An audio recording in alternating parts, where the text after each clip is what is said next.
In a stunning list reviewing the most dangerous internet denizens of the past decade, Wired listed President Trump first among oppressive foreign leaders, terrorists and others. Wired painted a foreboding cyberpunk future of the new decade, a world where authoritarian governments have turned the internet to their own purposes in the form of propaganda, disinformation, and cyberwar, and extremists have co-opted sick and corrupted social media to spread hatred and advocate violence. It even cited how big tech companies that once seemed like innovative underdogs now loom over the economy as vast, unaccountable monopolies. Wired explained how in this annual list of the internet's most dangerous people, the website has highlighted actual despots, terrorists, and saboteurs who pose a serious threat to lives around the world. This article, the most dangerous people on the internet this decade, included those who, we believe, best characterize the dangers that emerged from the online world in the last 10 years, many of whom show no signs of becoming any less dangerous in the decade to come. The article includes politicians, both foreign and domestic, American citizens, and various others ranging from hackers to terrorists. Donald Trump. For the fifth year in a row, Donald Trump tops our list.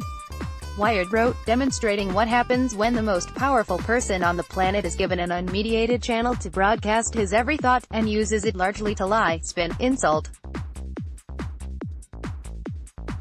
threaten, distract, and boast.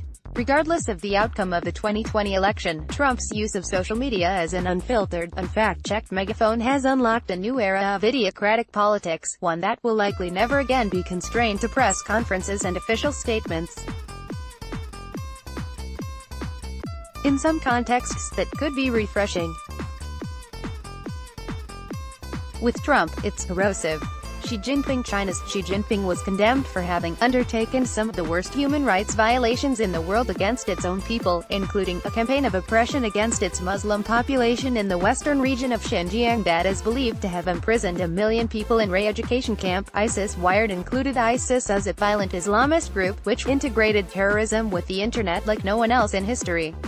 Wired observed that it manipulated social media platforms and convinced many young Muslims across the globe to rally to its cause, turning Iraq and Syria into magnets for juvenile, misguided bloodletting and forcing every tech company to consider how the most violent humans in the world might misuse their services. Mark Zuckerberg. The same article also cited other figures, including Facebook founder Mark Zuckerberg, whose platforms have come under fire from the left for taking a stand for free speech in 2019.